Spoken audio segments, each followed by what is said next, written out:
Hey guys, this is my Pats versus Broncos preview for the game this Sunday. It's the Sunday night football game at Denver, so yeah, it's a really interesting matchup actually. With obviously there's no Peyton Manning for the Broncos, but considering the season he's had so far, I don't think.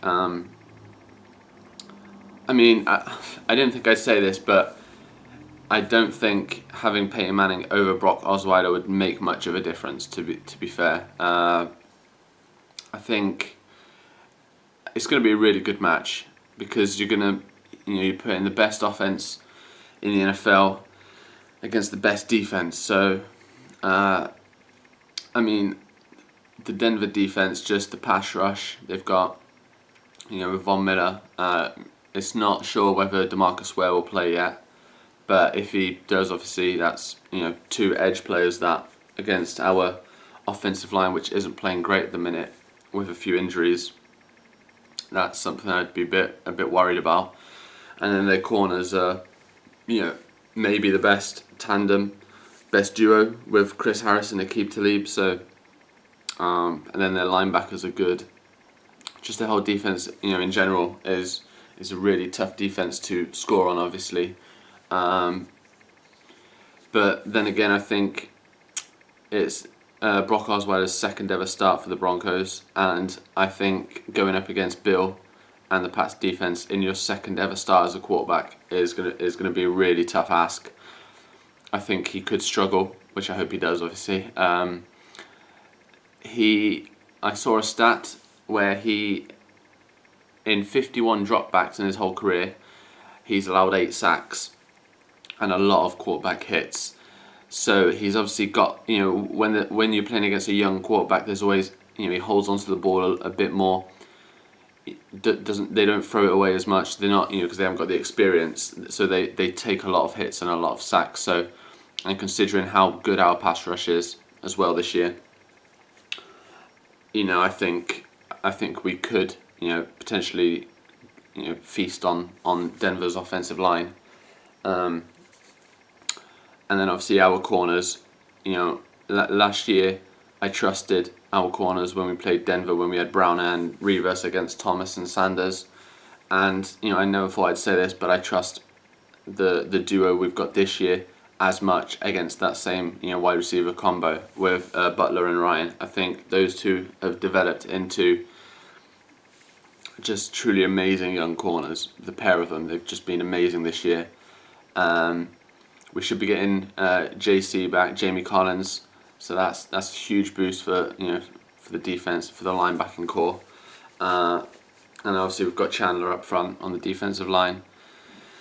And one thing that's really impressed me is rookie from last year and the rookie this year, the two defensive tackles, Malcolm Brown and Dominic Easley, have just the last couple months have just been truly amazing. And it's quite rare that we've always had some high draft, some high defensive line draft picks in the past where they've never really worked out, and you've never had a player develop into that truly dominating player, which a lot of teams, since I've been watching, I've seen a lot of teams take a defensive lineman in the first round and he's just developed into an amazing starter.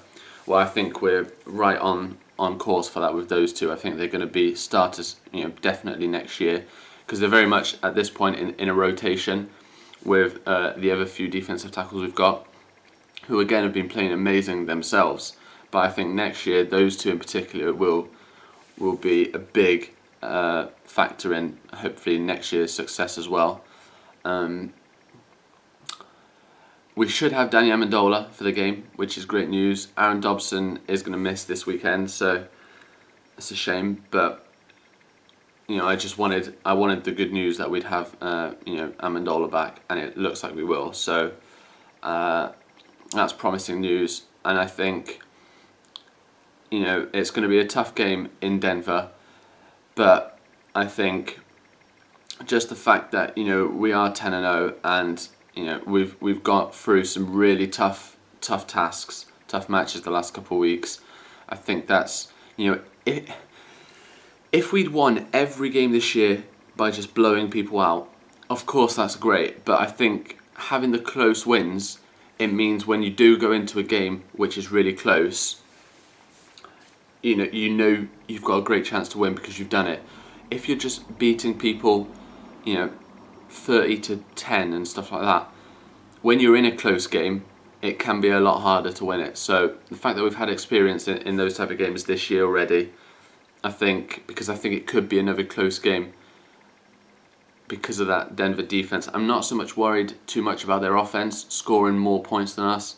Just that defense, it's troubled every other team. So, and it is the best in the NFL. So I can't, sit here and just go, oh yeah, we're just going to put 30 points easily up on them. I can't say that, but I think we've got a great chance to move to 11-0.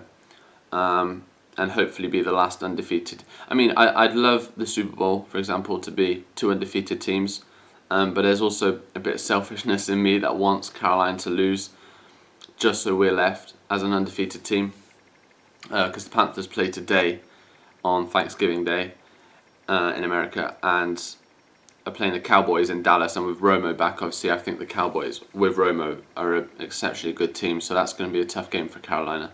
But yeah, that was my Pats Broncos review. I think we're going to win. Hopefully we pull out the win and move to 11-0. And then it's all about just keeping the consistency, getting some injured players back, moving on to the playoffs, guys. So yeah, hope you guys enjoyed my preview, and see you soon.